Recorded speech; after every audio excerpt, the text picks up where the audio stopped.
ആരാ നിന്റെ നാട്ടിലൊരു വാസുണ്ണി? ചെറിയമ്മയുടെ മോനാ. എന്തേ, അവനെന്തെങ്കിലും പറ്റിയോ? അവനൊന്നും പറ്റിയിട്ടില്ല. അവന്റെ വക നിനക്കൊരു ടെലഗ്രാം വന്നിട്ടുണ്ട്. ഡിയറസ്റ്റ് മായ, മുത്തച്ഛൻ became dead body. Vasunni waiting for Maya. എന്റെ ഈശ്വര, എന്റെ മുത്തച്ഛൻ എന്ത് പറ്റി? മുത്തച്ഛൻ ബിക്കെയിം ഡെഡ് ബോഡി എന്ന് വെച്ചാ മുത്തച്ഛൻ മടിയായി, അതായത് മുത്തച്ഛൻ മരിച്ചു. അയ്യോ, എന്റെ മുത്തച്ഛൻ. എനിക്ക് മുത്തച്ഛനെ കാണണം. എനിക്ക് ഇപ്പൊ പോണം. നീ കിടന്ന് വെള്ളം വെക്കാതെ. മുത്തച്ഛനല്ല, ഏത് ദേവേന്ദ്രനായാലും ജനിച്ച ഒരു ദിവസം വടിയാവൂലേ? നമുക്ക് അങ്ങോട്ട് പോവാൻ ചേട്ടാ, ഉടനെ പോവാം.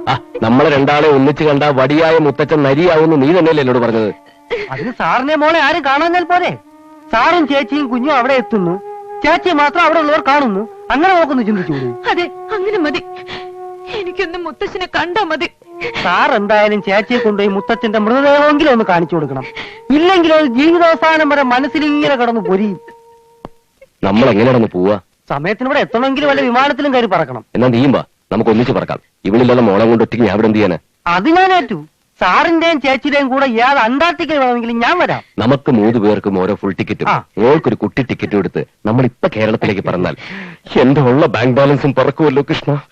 ഈ മുത്തച്ഛനെ മരിക്കാൻ കണ്ടൊരു നേരം. പോവാം. ബാങ്ക് പൊളിഞ്ഞാലും ശരി, നമുക്ക് പോവാം. ചേച്ചി കരച്ചിലെടുത്ത് നമ്മളത് പറക്കിയായി.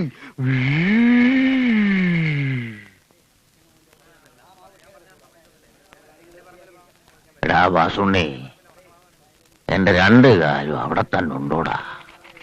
കാലൊക്കെ അങ്ങോട്ട് വീർത്ത് നല്ല ഭംഗി വെച്ചിട്ടുണ്ട്. അവിടെ എന്താടാ ഒരു ബഹളം കേൾക്കുന്നത്? അത് അച്ഛനും അമ്മയും എല്ലാരും കൂടി താഴ്ത്തിരുന്ന് മുത്തച്ഛൻ അഥവാ മരിച്ച ഏത് മാവാ മുറിക്കേണ്ടെന്ന് ചർച്ച ചെയ്യാ. വല്യച്ഛന്റെ പറമ്പില് മാവ് വെട്ടാന്ന് പറഞ്ഞപ്പം വല്യമ്മാവൻ അച്ഛനോട് ചൂടായി. കഴിഞ്ഞ പ്രാവശ്യം അതിന് 2000 മാങ്ങ കിട്ടിയിത്രേ. എന്നിട്ട് ഏത് മാവാടാ മുറിക്കുന്നേ? അമ്മയുടെ പറമ്പിലെ ആ ഉണക്കമാവ്. മുത്തച്ഛൻ മരിച്ചാൽ അത് അമ്മ എല്ലാവർക്കും കൂടി വിൽക്കും. അത് വെട്ടി മുറിച്ച് മുത്തച്ഛനെ... മതി, നിർത്ത. ഞാനൊന്ന് വീണുന്നും പറഞ്ഞു ഓരോരുത്തര്. നീ മായയ്ക്ക് ആരും അറിയാതെ കമ്പി അടിച്ചോടാ. അടിച്ചു മുത്തച്ഛ. മായ ചേച്ചി എന്തായാലും ഇങ്ങെത്തും. അതെന്താടാ നിനക്ക് അത്രയും ഉറപ്പ്? മുത്തച്ഛൻ മരിച്ചു ഞാൻ കമ്പി അടിച്ചേ.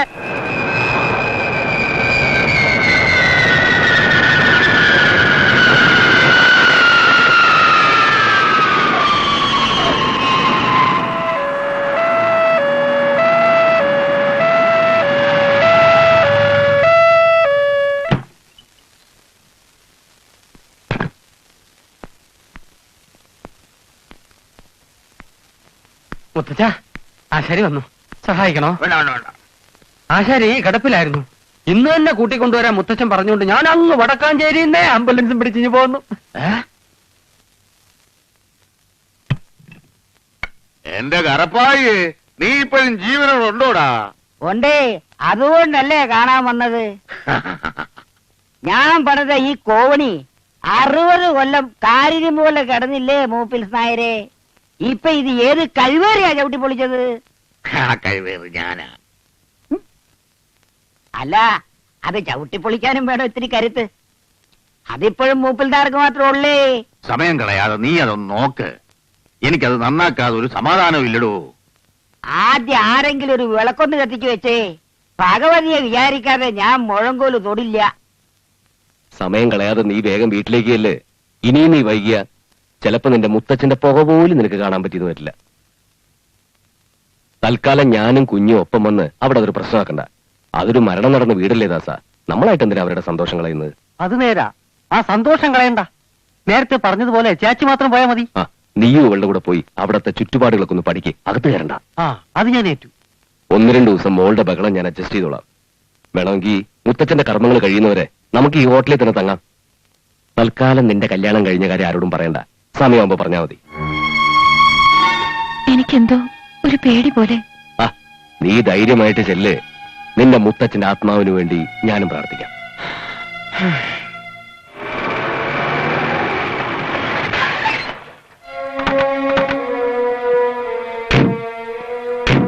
ഇതാണോ ചേച്ചിയുടെ വീട്?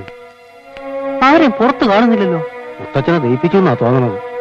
ചേച്ചി, ബഹളമൊന്നും ഉണ്ടാക്കല്ലേ. നല്ല കൺട്രോള് വേണം. കൺട്രോള്.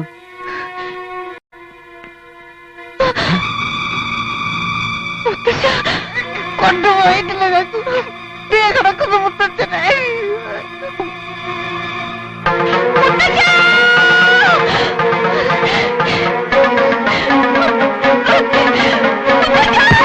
അയ്യോ, എന്റെ വാരി എന്റെ പൊട്ടിയേ. മോളെ,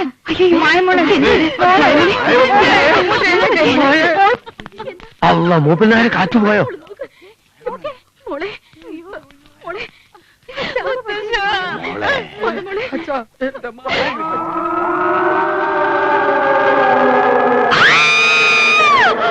മോളെ മോളെ എന്ന് വന്ന് ഈ പടിവരെ എത്തിയിട്ട് ഞാൻ എന്റെ മോളെ ഒന്ന് കണ്ണു നിറച്ച് കണ്ടില്ലല്ലോ ഈശ്വര.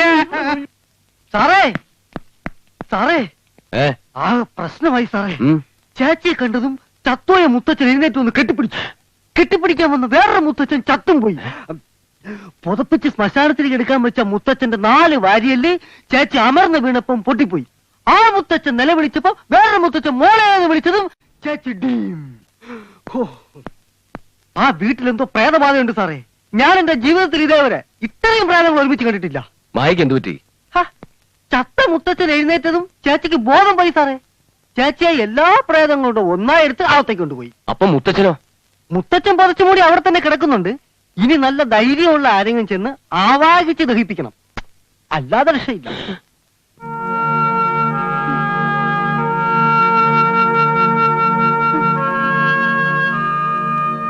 മോളെ, മുത്തശ്ശൻ മരിച്ചിട്ടില്ല മോളെ. മോളെ കാണാതെ മുത്തശ്ശൻ മരിക്കുവോ? മോള് വേഗം വരാൻ വേണ്ടി മുത്തശ്ശനാ വാസുണ്ണിയോട് കമ്പി അടിക്കാൻ പറഞ്ഞത്. കോവണിന്ന് വീണ് കാലുമുളുക്കി നീരും വന്ന് കിടന്ന് ഞാൻ ചത്തുപോയെന്ന് കമ്പി അടിച്ചത് അവനാ. അതാണ് വാസുണ്ണി. വാസുണ്ണി ശിവൻകുട്ടിയേട്ടനെ പോലെ മണ്ടനല്ല അമ്മേ. ഒരു കാര്യം ഏൽപ്പിച്ചാൽ അത് അന്തസായി നടത്തിയിരിക്കും. ഇതുവരെ വരാത്ത മായ ചേച്ചി ഇപ്പൊ ഇവിടെ വന്നില്ലേ? അതാണ് പറഞ്ഞത്, ആണായി ജനിച്ചാ മാത്രം പോരാ, അല്പസ്വല്പം ബുദ്ധിയും വേണമെന്ന്. ജീവനോടിരിക്കുന്ന മുത്തച്ഛനെ തല്ലി കൊന്നിട്ടാണോടാ കഴുത ആണത്തം കാണിക്കുന്നത്? എന്റെ കുഞ്ഞിനെ കിഴക്കാൻ നിനക്കാരാണ് അധികാരം തന്നത് മോഴക്കഴുത്. ചില തല കണ്ടാ കിണ്ണാൻ തോന്നു. എന്റെ കൂടെ പറപ്പേ, നീ ഒരു കിണ്ണും കൂടി കിണ്ണേ കിണേന്ന് കേക്കണം. എന്റെ മായയുടെ അടുത്താണോ തോന്നിയ ദിവസം കാണിക്കുന്നത്? അതേ ബുദ്ധി കാണിച്ചിട്ടുണ്ടല്ലേ ചവിട്ടി. ഒരിക്കലും മരിക്കരുതേ മരിക്കരുതേ എന്ന് ഞങ്ങളെല്ലാം മനസ്സുരുകി പ്രാർത്ഥിച്ചുകൊണ്ടിരിക്കുന്ന ഈ അച്ഛൻ മരിച്ചു കാണാൻ വേണ്ടിയല്ലേ പെങ്ങളീ കരുതേ കൊണ്ട് അച്ഛൻ മരിച്ചു എന്ന് കമ്പടിപ്പിച്ചത്. അച്ഛനൊന്ന് മാറിക്കേ. പറയുമ്പോ എല്ലാം പറയണല്ലോ മായ. ആ കഴുത വാസുണ്ണിയോട് പറയുന്നതിന് പകരം മുത്തച്ഛൻ കമ്പി അടിക്കണം എന്നോട് പറഞ്ഞിരുന്നെങ്കിൽ കൺഫ്യൂഷൻ ഒന്നും ഉണ്ടാവില്ലായിരുന്നു. മുത്തച്ഛൻ എന്ത് വിവരക്കടയിൽ കാണിച്ചു. കൂടി പോയി. ഓരോരോ മനുഷ്യ സ്നേഹികൾ വന്നിരിക്കുന്നു. ഞാൻ മരിച്ചു എന്നൊരു കമ്പി വെക്ക് പോയതില് എനിക്ക് ഒരു വിഷമവും ഇല്ല. അത് കിട്ടിയതും എന്റെ മോൾ ഓടിപ്പിടിച്ചു വന്നത് കണ്ടോ? ഞാൻ പോയിന്ന് കരുതി നിലവിളിച്ചു ബോധം കെട്ട് വീണത് കണ്ടോ? അതാണ് സ്നേഹം. മോള് വരാൻ വൈകുമ്പോഴൊക്കെ ഇവരിത്രയും കാലം മുത്തച്ഛനോട് എന്തൊക്കെയാ പറഞ്ഞു നടന്നതെന്നറിയോ? മോളെ മുത്തച്ഛനെ മറന്നു, സ്വന്തം ഇഷ്ടപ്രകാരം ഏതോ അന്യ നാട്ടുകാരനെ കല്യാണം കഴിച്ച് ബോംബെയിൽ സുഖമായിരിക്കുന്നു. ഇവർക്കാർക്കും എനിക്കറിയുന്ന പോലെ നിന്നെ അറിയില്ല മോളെ. മുത്തച്ഛന്റെ മനസ്സ് വേദനിപ്പിച്ചുകൊണ്ട് നീ ഒന്നും ചെയ്യില്ല. അങ്ങനെ എന്തെങ്കിലും മോള് ചെയ്താലേ ഈ ചങ്ക് പറിച്ച് അവരുടെ മുമ്പിൽ ഇട്ടുകൊടുക്കാവുന്ന മുത്തച്ഛനും പറഞ്ഞു. മുത്തച്ഛൻ അങ്ങനെ പറഞ്ഞതിൽ തെറ്റുണ്ടോ മോളെ? അത് സത്യമല്ലേ?